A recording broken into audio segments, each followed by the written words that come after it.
Nah, sekarang kita mau bahas tentang nih topik yang udah dipin sama dikari.id nih. Sekarang saat yang tepat untuk investasi. Nah, kita mau bahas itu nih sekarang. Nah, kita mulai dari pertanyaan pertama nih kok. Pertanyaan paling simple mungkin ya. Yang mungkin orang Ya. agak-agak bingung nih. Mungkin takutnya ada yang salah istilahnya gitu. Nah, biasanya orang itu ada bingung tentang tiga istilah ini kok.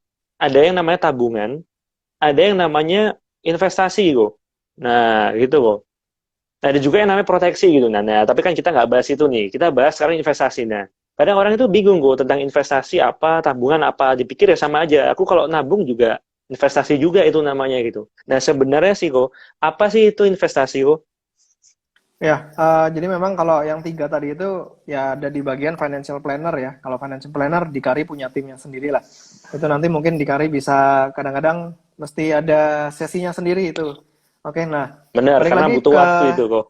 betul betul. Dan investasi itu kalau menurut Kamus Besar Bahasa Indonesia ya, itu artinya adalah menanamkan uang untuk meraih keuntungan ya. Jadi garis besarnya seperti itulah artinya.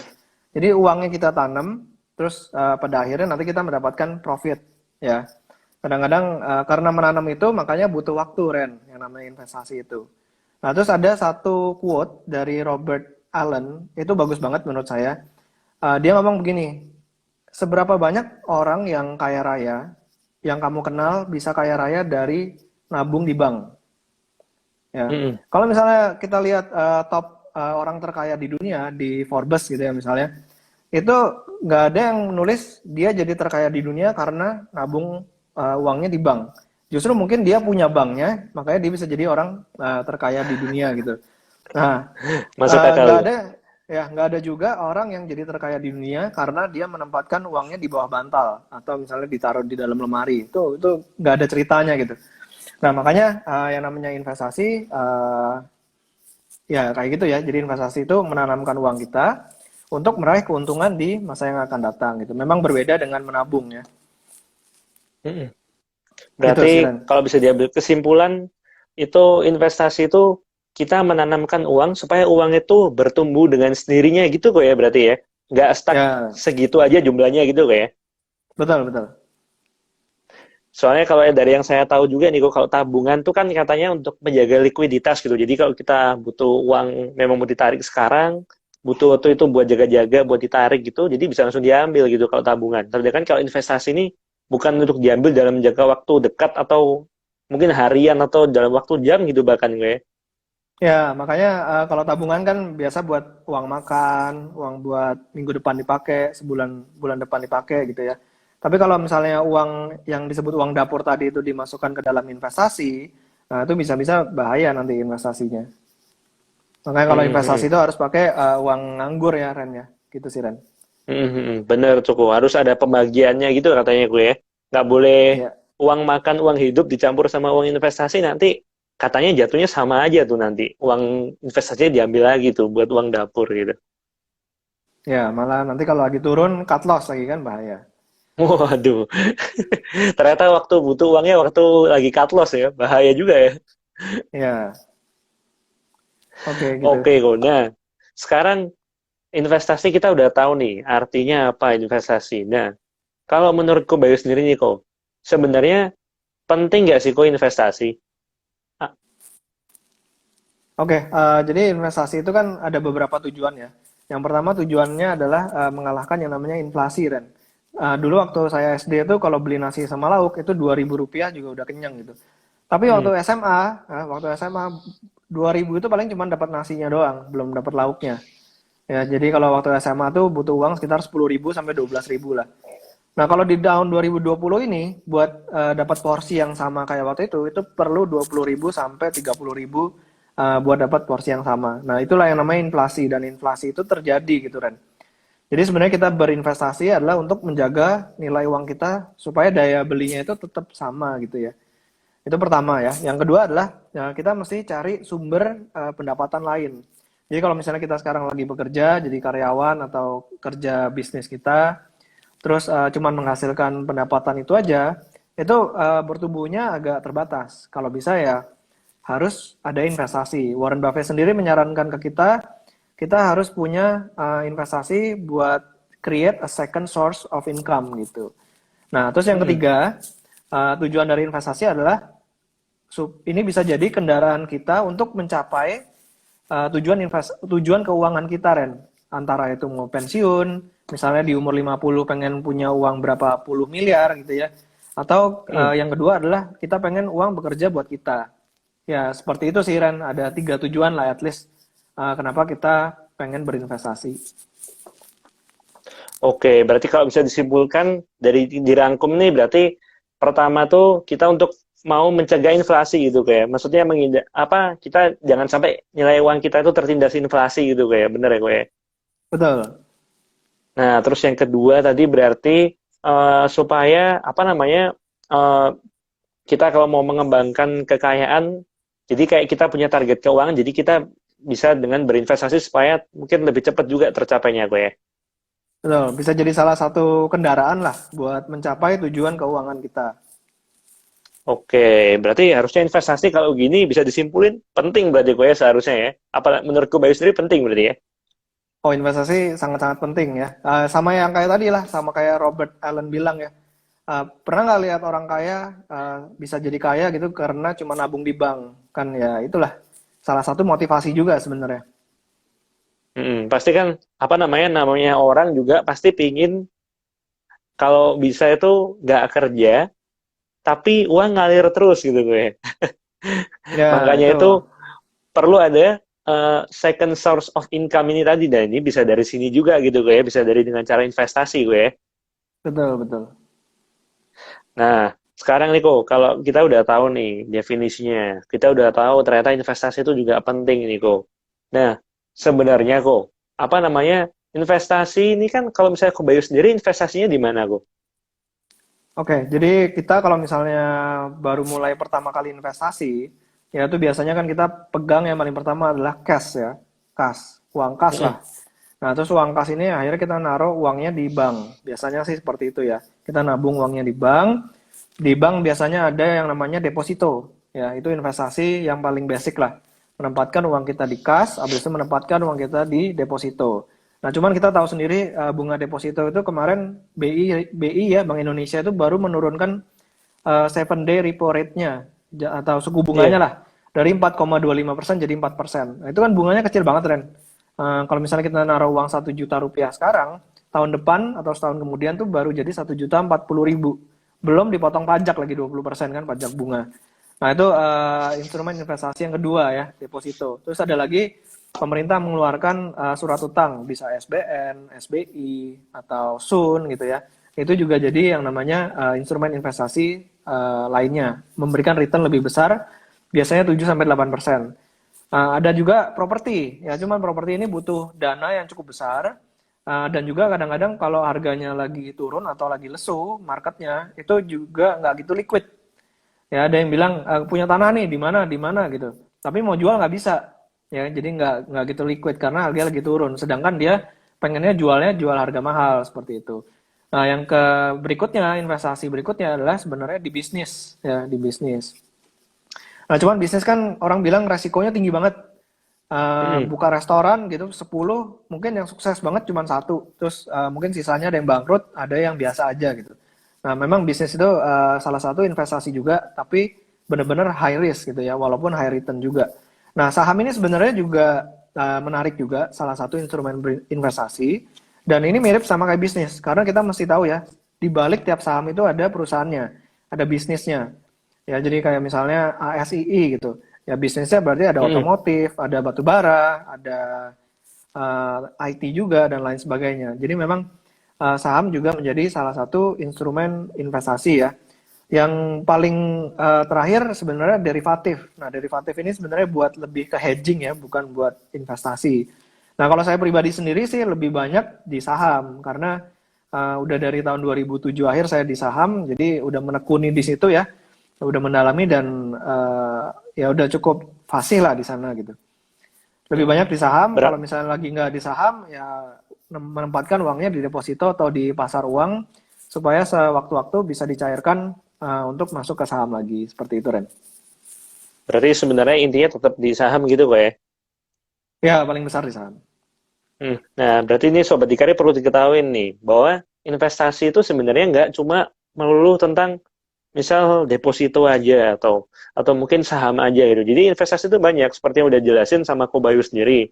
Ada dari deposito, ada dari juga surat utang negara, atau mungkin disebutnya seringnya juga obligasi gitu kok ya.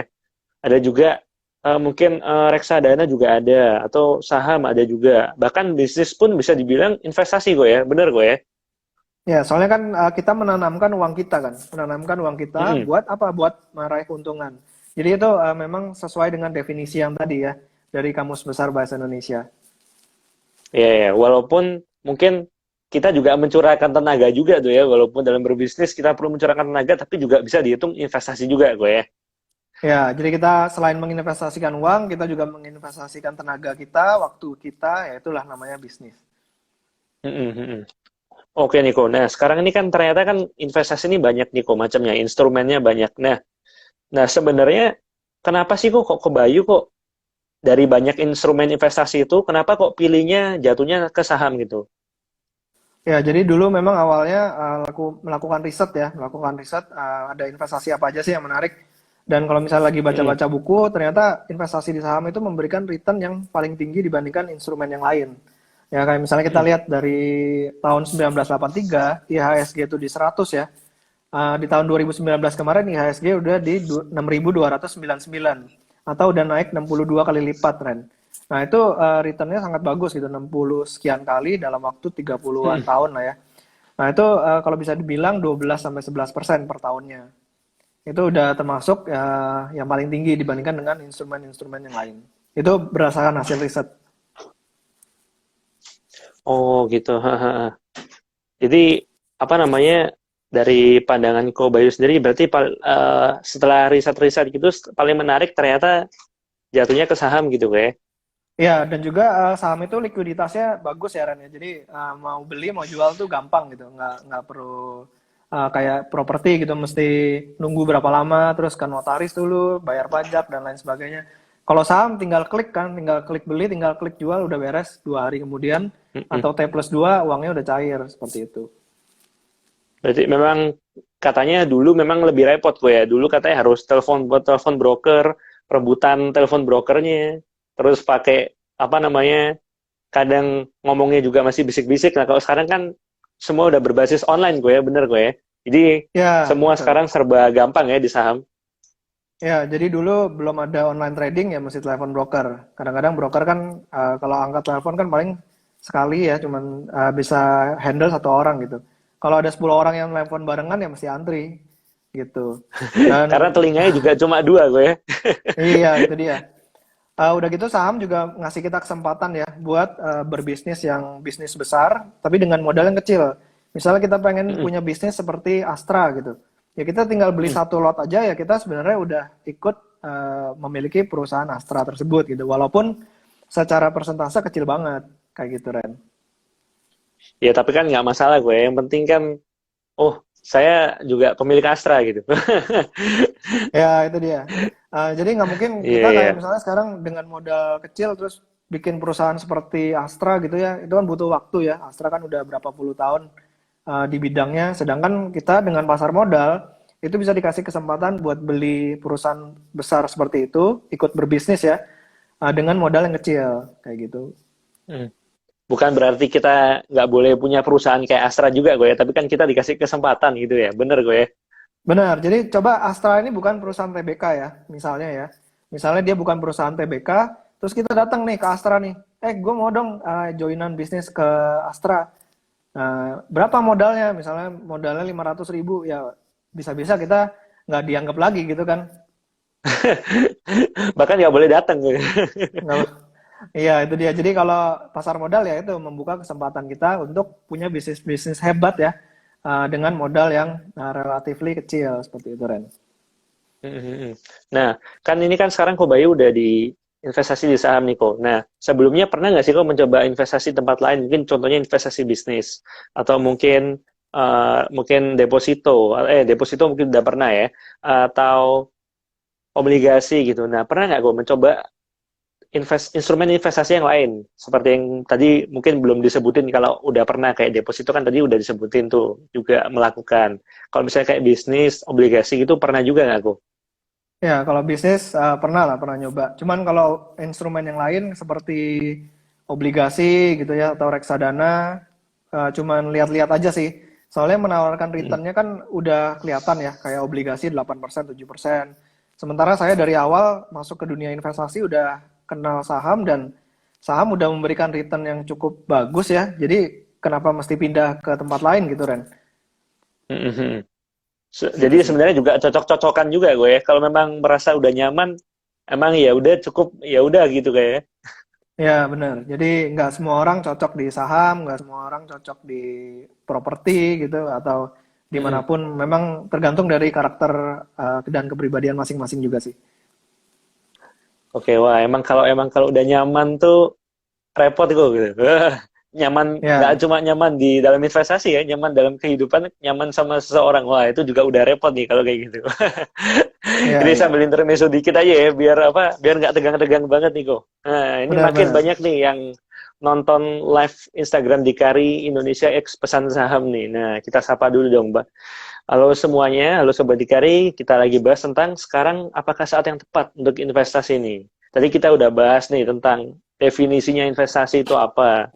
Kita udah tahu sekarang investasi itu penting ternyata untuk mengembangkan kekayaan, untuk juga menghasilkan source income kedua juga, dan juga untuk mencapai target finansial gitu kayak. Nah, Ya, kita tahu investasi juga banyak nih, jumlahnya ada macam-macam instrumennya gitu. Dan Kobai sendiri lebih pilih saham gitu kayak. Nah, ya. sekarang nih kok, kan tadi kan Kobai cerita nih tentang kalau di saham itu kita bisa apa, ya kita juga bisa dikasih kesempatan punya perusahaan besar dalam modal yang mungkin lebih kecil gitu kok. Nah, otomatis kalau kita apa kayak menanam saham ini kan berharap ada keuntungan ya gue ya. Betul. Nah, sebenarnya kita mendapat return atau keuntungan dari saham ini sebenarnya dari mana aja sih kok dapatnya yang kita, maksudnya kalau kita investasi saham nih di suatu perusahaan gitu. Katakan Nah, jadi perusahaan A, B, C, D gitu. ya, Nah, gimana kalau kita misalnya bisa kita dapat untung? kita misalnya beli hari ini ya sama BCD gitu ya di harga 1.000. Nah, itu ada potensi kalau misalnya perusahaannya menghasilkan profit besar gitu ya. Terus Hmm. manajemennya memutuskan untuk membagikan dividen. Nah, itu kita bisa dapat keuntungan dari situ. Yang pertama ya, dividen. Nah, dan dividen itu biasanya dibagi tiap tahun, bahkan ada yang Hmm. setahun 2 kali seperti Astra, Unilever. Tapi ya balik lagi tergantung dari kondisi kas mereka dan juga bisnis mereka seperti apa. Yang kedua adalah seiring dengan membesarnya perusahaan, ya value dari perusahaan itu kan bakal naik ya. Dan kalau value Hmm. perusahaan itu naik, harga sahamnya cepat atau lambat bakal ikut naik juga. Kayak gitu. Jadi yang kedua adalah kita bisa dapat untung dari capital gain. Jadi ada dua keuntungan ya, capital gain atau dan dividen kayak gitu Ren. Oke, Tapi berarti tapi capital gain ini ya kok. ya, tapi masih ingat juga ya, ada capital gain, ada potensi capital loss juga. Dan dividen itu kalau misalnya ternyata bisnisnya lagi jelek atau kasnya lagi nggak ada, itu bisa tiba-tiba mereka memutuskan untuk tidak membayar dividen. Seperti itu, Ren. Berarti kalau bisa dibilang dividen ini bukan suatu kewajiban gitu kok ya, tapi kalau ada ya perusahaan mau membagi, tapi kalau memang lagi nggak ada ya belum tentu dibagi juga gitu ya. Betul, betul. Kayak beberapa perusahaan retail di Indonesia, beberapa tahun lalu tuh rajin banget dia bagi dividen. Bahkan dividen yieldnya bisa hampir 5% sampai 10%. Nah, cuman di tahun Waduh, gede 2020 banget. ini, ya karena ada COVID-19 ya, itu dividen nggak dibagiin sama sekali, Ren. Ya, itu salah satu resiko kita menjadi investor. Hmm, hmm, hmm. Nah, memang kalau kita jadi investor di saham atau di tempat lain pun juga ya, semua pasti yakin ada resikonya gue ya. Memang ada resikonya, entah itu mungkin kayak tadi Bayu bilang, bisa dapat capital gain, bisa dapat juga capital loss juga bisa gue ya. Kalau sampai kita mungkin salah pilih perusahaannya gitu, atau mungkin cara berinvestasinya masih salah gitu mungkin ya, atau mungkin dibilang kurang tepat gitu. Nah, jadi kita harus paham juga kalau memang segala sesuatu itu ada risiko, ada kelebihan, ada kekurangannya gue. Betul, Nah, betul. tapi kalau selama kita bisa memanage apa risikonya ini seharusnya ya harusnya tetap bisa berjalan dengan baik tuh ya. Benar nggak kok? Betul. Jadi kita masih ingat kalau di balik saham itu ada perusahaannya ya. Jadi kalau sekarang perusahaannya bagus, belum tentu 5 tahun lagi, 10 tahun lagi perusahaannya bakal tetap bagus. Sama seperti yang tadi salah satu perusahaan retail di Indonesia, rajin bagi dividen tahun-tahun sebelumnya, tapi tahun ini tiba-tiba nggak bagi dividen. Karena kita tahu sendiri kan, mal-mal ditutup, udah gitu ada PSBB dan lain sebagainya, akhirnya bisnisnya nggak jalan karena ya harus tutup gitu. Hmm, hmm, hmm. Wah, ini nih, ada yang katanya, ada yang bilang gini nih kok, dari Joshua Wesley nih. Wah, ini ada yang bilang nih, kayaknya bisa cocok kalau dapat bimbingan dari Kobayu, apalagi ngikut Kobayu udah cuma 90% katanya dari saham gitu. Waduh, Wah, ya jangan ini lagi, jangan dibocorin di sini dong, 90%-nya. Kan nanti jadi ketahuan. iya, iya, iya. Nah, ini sebenarnya sekarang mulai banyak beberapa pertanyaan masuk nih, kok. Tapi nanti kita selesaikan topiknya dulu, nanti di akhir kita kasih sesi Q&A gitu, kok ya. Boleh, boleh. Oke nih, kita lanjut dulu nih, kok. Kan kita udah tahu nih sekarang keuntungan dari saham itu bisa dari dua hal, kok ya. Bisa dari capital gain atau juga dari dividen, gue ya. Bener nih. Nah, sekarang kita udah tahu nih sumber keuntungan saham ini ada dari mana aja. Nah, kita udah dengar untung nih biasanya udah kayak, untung nih lumayan nih gitu. Waduh, ini bisa dicoba nih gitu kan. Nah, pertanyaannya nih balik lagi nih, Go. Pertanyaannya tadi kita sempat singgung di awal nih. Kapan sebaiknya kita memulai investasi saham, Go? Nah, tadi kan Kebayu udah nyinggung-nyinggung tapi nggak dijawab tuh. Nah, sekarang saatnya untuk menjawab pertanyaan itu, Go. Ya, jadi tadi kan belum ramai juga ya. Sekarang mungkin sekalian aja. Iya, Ini oke. pertanyaan udah saya dapat dari mungkin 10 tahun yang lalu atau berapa belas tahun yang lalu gitu ya. Udah Orang tuh ribuan kali ya. pertanyaannya, orang tuh nanya selalu sama gitu Ren. Emang sekarang saatnya berinvestasi gitu ya. Jadi waktu dulu, waktu IHSG 2700, orang nanya itu gitu. Terus waktu IHSG 6000, orang nanya itu lagi. Nah kemarin tahun 2020 crash kan indeks kita Hmm. ke bawah 4000. Nah terus naik sedikit 4000, orang nanya lagi, sekarang saatnya investasi apa enggak? Terus naik lagi 4.500, sekarang saatnya investasi apa enggak? Nah sekarang kalau kita lihat secara nggak sadar, IHSG tiba-tiba udah di 5.100. Nah itu orang nanya lagi sekarang saatnya investasi apa enggak? Nah karena orang sering bertanya kayak gitu, akhirnya mereka nggak action, nggak berinvestasi. Nanti mungkin waktu IHSG udah 6.300, mereka Tanya tiba-tiba lagi. nanya lagi, belum berinvestasi juga ternyata mereka kan. Nah kalau misalnya mereka mau investasi, kita mau investasi gitu ya, terus takut kalau misalnya turun lagi, ya Hmm. kita harus belajar dari tahun 2007-2008 Ren. Ya, krisis tahun 2008 ya. Di tahun 2007, IHSG itu di 2745. Ya, itu level tertingginya Hmm. di 2007. Tahun 2008 tiba-tiba IHSG crash, Ren. IHSG crash, ada krisis keuangan global, IHSG turun jadi 1100. Ya, Hmm. jadi 1100. Nah, orang yang beli di 2745 itu udah nyesel banget waktu itu. Wah, gila, tahu gitu gue nggak beli dah. Ini turunnya segini kayaknya udah mau kiamat gitu kan. Soalnya uangnya udah hilang separuh lebih. Nah, tapi kalau misalnya kita lihat di tahun 2019, IHSG kita tuh udah di 6.299. Jadi kalaupun mereka waktu itu beli di 2745 ya, mereka beli di 2745 itu masih bisa dapat 100% lebih Ren. Ya, dengan diem doang, nggak panik waktu di 2008-nya. Kayak Dengan gitu. sabar. Ya, dengan sabar. Jadi intinya kalau misalnya sekarang kita masuk terus takut ketinggian atau takut turun lagi.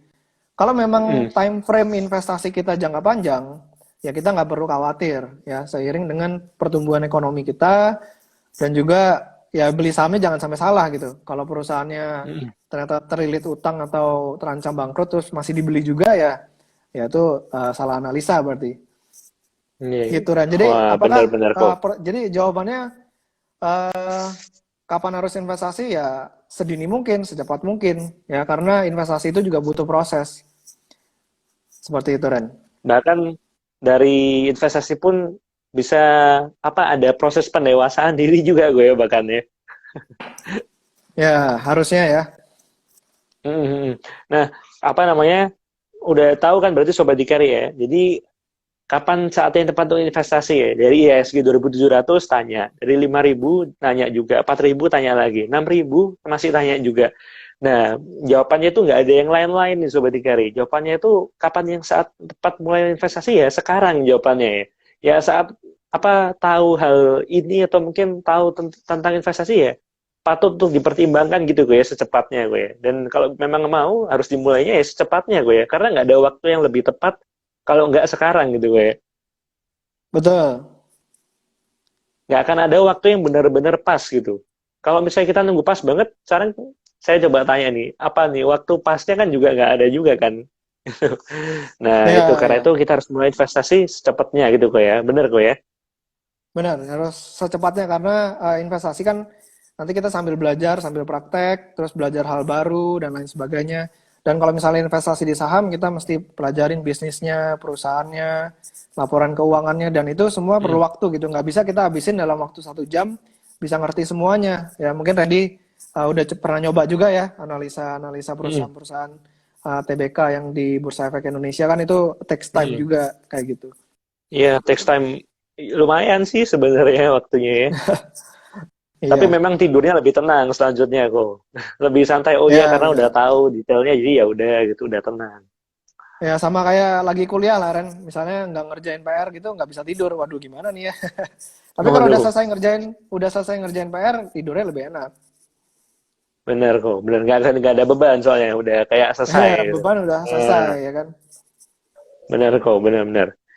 Nah, lanjut nih kok pertanyaan selanjutnya sekarang.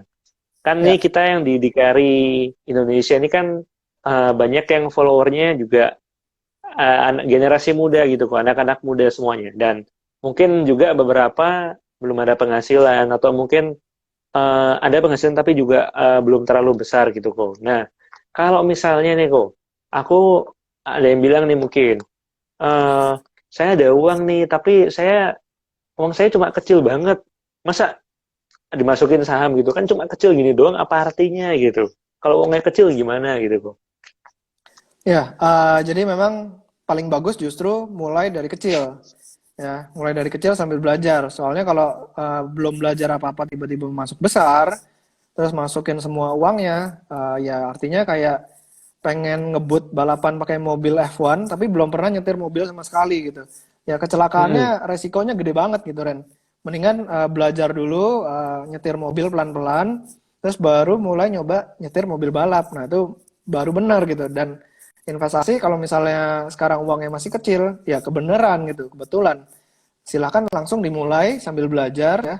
Eh, Baru nanti mulai berasa gitu. Oh, ternyata harus begini, ternyata harus begitu. Seperti itu sih Ren. Justru berarti kalau misalnya uang kita sekarang masih kecil, justru bisa dibilang itu juga saat yang tepat untuk memulai juga gue ya, karena memang belajar tuh harus dari kecil dulu sampai besar besar besar besar ya, nggak boleh dilewatin gitu stepnya gue ya. Iya, jangan kebalik ya. Mulai besar terus jadi kecil. Waduh, gawat tuh. Kalau gitu namanya rugi dong gue. Iya, tuh rugi namanya. Iya ya. Nah ini sobat Dikari ingat, nah, uang kecil atau mungkin belum besar gitu jumlahnya itu nggak menjadi masalah dalam investasi saham gitu ya. Karena juga saya lihat Ya, sendiri ada beberapa saham juga yang memang harganya bisa dibilang kan kita kalau beli saham kan satuannya lot kok ya, 100 lembar ya, satu lot 100 lembar ya.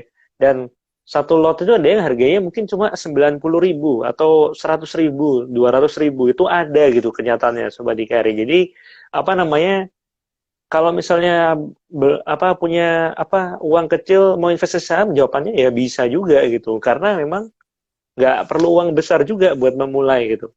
Yang penting itu justru caranya berinvestasinya itu yang lebih penting gue ya daripada jumlah uangnya ya. Mau jumlah uang kecil besar kalau memang caranya salah kayaknya bisa jadi melenceng juga kok. Bener nggak itu kok ya, kira-kira? bener. Jadi orang-orang kadang bilang kan, ini beli saham harganya 50, resiko turunnya lebih kecil gitu. Terus Hmm. ada orang bilang, wah kalau misalnya beli harga saham 5.000, resiko turunnya besar. Nah, cuman kalau saham atau perusahaan yang harganya 50 atau 5.000 itu sama-sama bangkrut, ya sama-sama duanya jadi nol gitu harganya. Mau kamu taruh uang 10 juta, mau taruh uang 20 juta ya hilangnya sama gitu. Walaupun harga Hmm. sahamnya beda ya kan seperti itu. Jadi memang yang namanya saham ini justru diciptakan buat orang-orang bisa masuk dengan jumlah yang dengan nominal yang kecil ya. Satu lot cuma 100 Hmm. lembar, itu udah disedikitin ya. Kalau dulu satu lot itu 500 lembar. Bahkan mungkin ke depannya Gede ya. satu lot mau dibuat 50 lembar kan ke depannya. Cuman masih wacana sih. Dan Oh buat iya iya iya. mahasiswa Nah, justru kadang-kadang dari sekuritas tuh ada promo ya, buka rekening cuma 100.000 kayak gitu. bener bener. Ada beberapa sekuritas juga yang mintanya minimal 5 juta gitu, atau 10 juta gitu. Ada juga kok. Ada yang cuma 100.000 ini. Nah, karena itu kalau memang mau mulai ya, mulai aja gitu kok ya, bener ya. Walaupun Ya, kecil nominalnya nggak masalah, nominal kecil itu nggak masalah. Yang penting itu sebenarnya caranya berinvestasinya gimana gitu kok. Bener nggak kok? ya betul. Yang pertama sih yang paling penting sebenarnya niat dulu lah. Niat dulu, Non niat buka dulu. Oke. buka buka apa buka akunnya di sekuritas. Nah, itu udah satu langkah lebih maju lah. Oke, buat yang belum tahu mungkin gue ya sekalian saya sharing sedikit apa namanya sekuritas itu jadi tempat itu perantara kita untuk membeli saham gitu gue ya. Bener gue ya. Apa namanya? Jadi kita kalau Benar, beli saham itu nggak langsung ke perusahaan ya, tapi kita melalui perantara gitu dan kita beli. Jadi kayak saham itu kalau kita mau beli itu kita beli dibeli di pasar saham lah melalui perantara. Nah, perantaranya ini yang bisa disebut sekuritas gitu. Nah, sekuritas ini betul. banyak, Sobat Ikari, macam-macamnya. Nah, itu nanti dibahas di waktu lain lagi kok ya mungkin ya tentang Betul, sekuritas betul. nih ya. Nah, Mm. kita lanjut nih. Tadi kan kita udah tahu nih kalau misalnya mau kecil gimana ya, boleh memulai gitu. Yang penting kan kita tahu cara investasinya yang benar gimana nih, Ko. Nah, jadi pertanyaannya yang terakhir nih, Ko, sebelum kita masuk ke sesi tanya jawab. Nah, apakah kita perlu belajar dulu kok sebelum kita berinvestasi di pasar saham gitu? Pasti semua hal seperti menurut saya perlu belajar dulu ya sebelum benar-benar praktek. Kayak misalnya menyetir mobil, kita pelajarin dulu yang mana yang gas, yang mana yang rem. Jangan tiba-tiba langsung mencet, terus nabrak gitu kan. Jadi semua tuh harus dia perlu dipelajari, Ren. Oke, berarti kalau kita mau masuk investasi di pasar saham pun juga memang harus perlu belajar gue ya, bener gue ya. Kalau enggak Perlu ya nanti belajar, perlu belajar. bukannya untung, buntung malahan gue ya. Ya, jadi kayak misalnya ada satu kejadian sih. Dia mau beli saham Bali United gitu ya. Terus dia ketik kodenya Bali gitu. Terus dia udah beli, terus ternyata dia baru tahu ternyata Bali itu perusahaan tower. Ya, jadi kayak gitu-gitu kan Hmm. mesti dipelajari gitu. Saham apa, kodenya apa, terus cara belinya gimana. Jangan mau beli mencetnya sell, kan ya jadi salah juga. Ini berarti juga harus belajar bahasa Inggris juga nih gue ya. Iya, jadi jangan sampai salah pencet gitu. Iya, iya.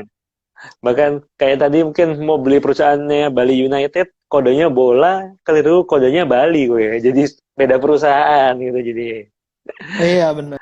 Oke, bener sih memang. Nah, selain itu kok kan kita itu kan belajar kayak mungkin masalah apa namanya teknisnya gitu. Sedangkan diri kita sendiri ini perlu nggak sih kok dibekalin dengan sesuatu sebelum masuk pasar saham gitu maksudnya?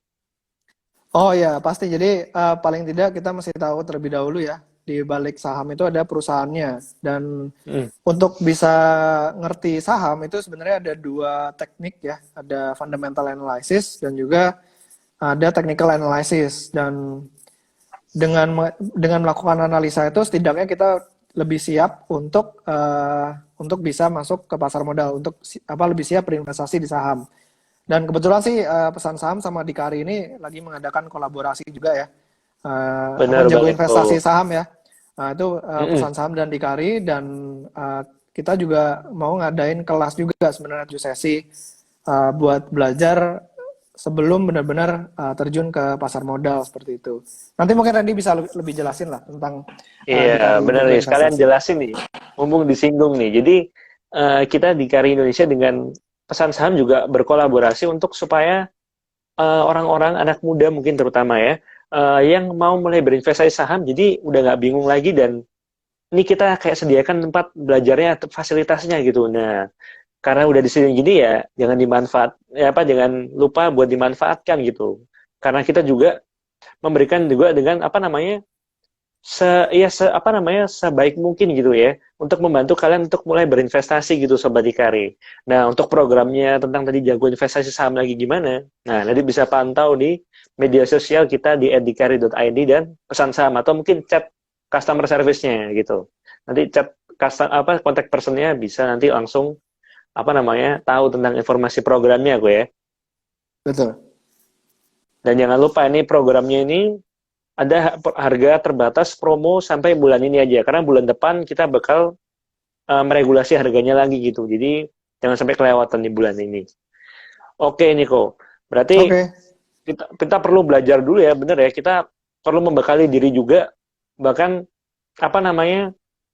Bahkan nggak cuma masalah teknisnya doang, tapi kayak apa namanya, kepala kita, otak kita ini perlu dibekali dengan apa eh, istilahnya apa ya, ilmu yang benar gitu ya gue tentang investasi gue ya, supaya kita nggak salah beli perusahaan, nggak salah cara berinvestasinya gue ya.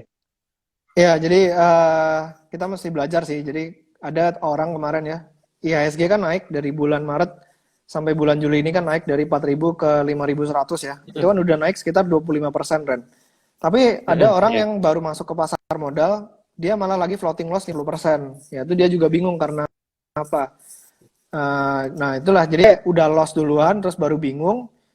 Mendingan belajar dulu supaya jangan sampai tersesat seperti itu. Jadi sangat disarankan memang untuk belajar at least basicnya dulu lah. Nggak usah yang advance-nya dulu, at least basicnya dulu supaya siap untuk berinvestasi di saham. Oke, nah itu dengerin Sobat Ikarina. Sudah banyak pengalaman orang-orang yang berjatuhan nih karena tidak belajar dulu sebelum masuk pasar saham, dan terakhirnya bilang pasar saham ini judi, pasar saham ini sesuatu yang jelek gitu gue. Padahal apa namanya, bukan pasar sahamnya yang jelek gitu ya, tapi mungkin kitanya yang belum mempersiapkan diri dengan baik gue. Betul. Kalau ada tuh analoginya, katanya tuh kalau misalnya kita lagi naik sepeda terus kita jatuh, yang kita salahin sepedanya gitu, sepedanya yang nggak bagus gitu, padahal mungkin skill kita dalam bersepeda itu yang mungkin perlu dibenahi gitu ya. Ya, setuju banget, Oke, Ren. nah kita udah di sesi Q&A nih sekarang. Oke, jadi sekarang kalau Sobat Dikari mau ada pertanyaan, langsung tulis di kolom komen. Nanti saya bacain, terus nanti langsung dijawab oleh Ko Bayu langsung ya. Nah, kita ada nih pertanyaan dari agak-agak atas nih, kok tadi udah sempet tanya dulu nih. Pertanyaan dari Joshua Wesley nih. Waduh, ini pertanyaan dari orang ganteng ya. Oke, kita baca nih pertanyaannya. Nah, kok apakah jadi full time investor nih kayak Ko Bayu sekarang nih masuk akal kok? Kan kita kan dapat capital gain, terus dapat dividen juga, tapi kan itu kan nggak setiap bulan kok, nggak menentu dapatnya kapan gitu. Nah, kira-kira ada nggak kok tips dan trik supaya kita ini bisa hidup dari passive income gitu?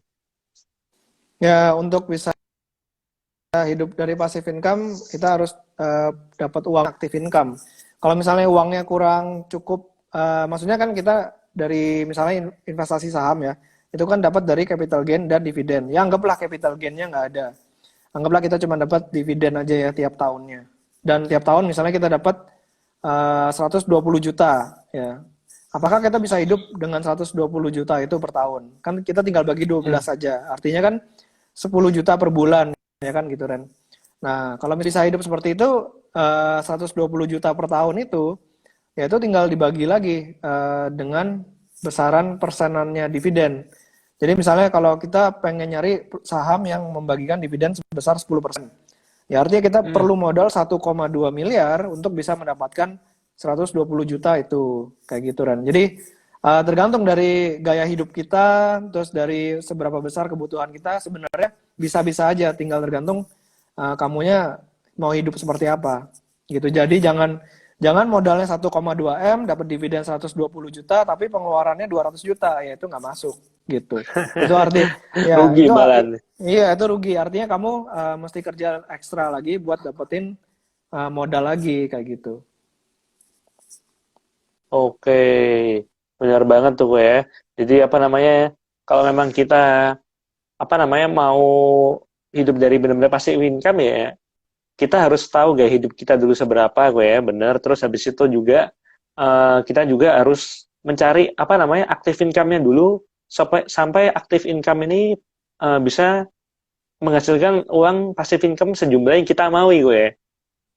Betul, betul. Nah, di situ nanti mungkin kita baru bisa mulai apa namanya mungkin pensiun gitu, pensiun lah. Ya. Nah, ingat tuh Sobat Dikari, jadi kita harus kejar target keuangan kita dulu ya. Nah, baru kita nanti bisa nih hidup dari benar-benar passive income aja tanpa bekerja gitu. Ya, bisa dibilang 1% bekerja. Kalau tanpa bekerja sama sekali ya sebenarnya tetap ada yang dikerjain gue ya. Kayak kita ngeklik-ngeklik HP kan ya bisa dihitung kerja juga ya. Ya, dan mesti ingat lagi investasi saham, saham ada perusahaannya, ya masih kita update terus. Apakah perusahaannya masih on track ataukah mulai menurun bisnisnya, dan seperti itu ya. Jadi kita berarti kasarannya tuh kita harus memposisikan diri kita sebagai apa pemilik perusahaannya juga gue ya. Jadi kita harus benar-benar tahu gitu kayak. Betul, betul. Oke, Oke, gue lanjut setuju Ren. banget Niko. Nah, ini ada pertanyaan selanjutnya Niko. Apakah perusahaan yang membagikan dividen tuh pasti perusahaan yang bagus kok? Biasanya kalau perusahaan membagikan dividen tuh artinya ya cukup aman lah buat kita ya. Artinya ini benar-benar cash-nya ada gitu. Ada soalnya beberapa kasus, ini perusahaannya tumbuh terus ya, revenue tumbuh terus, laba bersih tumbuh terus, tapi kok perusahaannya nggak pernah bagi dividen.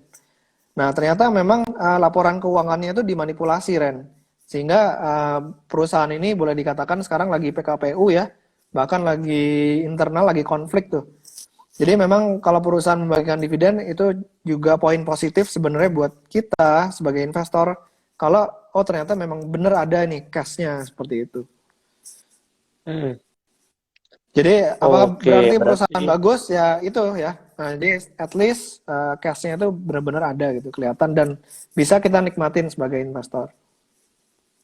hmm. Berarti bisa dibilang kalau memang perusahaan ini membagikan dividen ya relatif aman gue ya. Berarti perusahaan itu memang bisa dibilang ya cukup bagus gitu gue ya. Ya, Oke, ini udah kejawab pertanyaannya. Nah, ini kita tunggu nih dari Sobat Ikarya apa ada pertanyaan lagi nih kira-kira. ya Mungkin mungkin seputar dua terakhir saham, ya. ya dua terakhir kali ya sebelum waktunya habis nih karena udah tinggal bentar lagi nanti nggak bisa di save nih. Ya, betul betul. Atau Nah, mungkin dari Randy kira-kira mau ada, nanya juga boleh.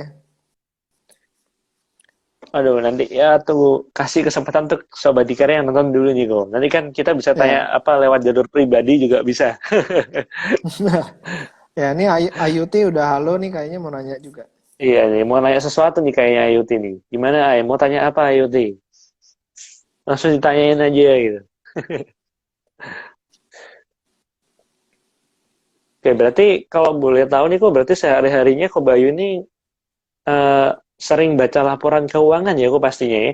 Ya, udah makanan sehari-hari. Wah, itu ada pertanyaan dari Josevan. Oh iya, ini salah satu subscriber yang kita yang paling aktif nih. Oke, kok bukankah kalau perusahaan bagus nih malah jarang membagikan dividen ya kok? Karena kalau dibanding membagikan dividen, mending uangnya dipakai untuk mengembangkan bisnisnya gitu. Nah, Nah, gimana itu jadi pendapatku Bayu tentang hal itu? thank you Josevan. Yang yang dibilang perusahaan lagi mengembangkan bisnisnya itu artinya dividen payout ratio-nya itu lagi kecil ya. Jadi bukan berarti bagian dividen itu udah pasti labanya semua dibagiin, itu enggak. Jadi pembagi dividen misalnya labanya 1.000 itu tergantung kebijakan perusahaannya mau bagiin 100 aja, bagiin 200 atau bagiin semua. Nah, kalau misalnya dari labanya itu dibagi semua, ya artinya dia udah nggak mau mengembangkan bisnisnya. Tapi kalau misalnya yang dibagiin cuma 100 atau 200, atau misalnya kayak BRI 250 ya 25%, ya itu artinya dia masih punya spare 75% untuk mengembangkan bisnisnya. Seperti itu. Jadi bukan berarti perusahaan bagus pasti jarang membagikan dividen, itu enggak ya. Soalnya kayak BRI ya, perusahaan bank yang cukup bagus ya, BUMN, itu dia tetap membagikan dividen karena memang kebijakan dari pemerintah seperti itu gitu. Ya moga-moga terjawab Josevan, kalau misalnya mau nanya boleh. Mhm. Nah, itu ya kalau buat Josevan jawabannya. Jadi kalau belum terjawab, bisa langsung tanya lagi gue ya. Iya benar. Oke, ini mungkin satu pertanyaan terakhir nih. Spesial nih, satu pertanyaan terakhir nih. Ini mumpung sebelum kita beranjak dari live Instagram ini. Nah, satu pertanyaan terakhir nih. Sebagai penutup dari live Instagram pada hari ini. Oke, ada yang mau bertanya nggak nih Sobat Dikari? Kesempatan nih, kesempatan.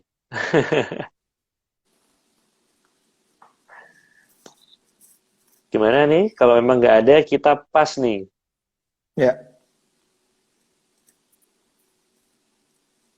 Oke, ini katanya udah dijawab kok. Thank you kok gitu. Oke, jadi memang itu jadi perdebatan juga sih kadang-kadang bagi dividen besar apa nggak bagi dividen ya itu jadi perdebatan. Kayak Berkshire Hathaway ya, perusahaannya Warren Buffett itu dari awal sampai sekarang itu belum pernah membagikan dividen. Ya, tapi terakhir sih perusahaan Berkshire Hathaway ini melakukan yang namanya stock buyback. Nah, itu juga sebenarnya salah satu hal yang bisa meningkatkan value dari perusahaan juga. Hmm. Jadi mungkin mungkin itu salah satu caranya perusahaannya juga gue ya. Karena dia nggak pernah bagiin dividen, ya udah dia buyback gitu ya. Supaya Ya, value-nya betul. naik lagi gitu ya. Mm-mm. Betul, betul. Oke. Nah, ini kayaknya udah nggak ada pertanyaan lagi nih, Ko. Nah, ini mungkin ada closing statement nggak, Ko, dari Ko Bayu buat live Instagram hari ini, Ko? Oke, jadi buat kalian yang khawatir apakah sekarang saat yang tepat untuk berinvestasi, ya jangan terlalu fokus pada dangernya aja ya, jangan takut pada resikonya aja, tapi perhatikan juga kesempatannya ya, jangan sampai kita ngelewatin kesempatan yang ditawarkan oleh instrumen investasi yang ada sekarang gitu. Gitu sih Ren. Oke, nah itu ingat pesannya Sobat Dikari. Oke, jadi closing statement tadi itu sebagai pengakhir dari live Instagram kita pada hari ini, gue ya. Nah, Ya, thank you banget buat Ko Bayu dari Pesan Saham udah mau berkolaborasi dengan kita, udah mau berbincang-bincang hari ini tentang apakah sekarang yang saat yang tepat untuk investasi. Nah, jangan lupa follow Pesan Saham, follow juga @dikari.id, dan sampai jumpa di live Instagram selanjutnya. Dadah. ya, thank you semuanya. Oke, thank you, Ko.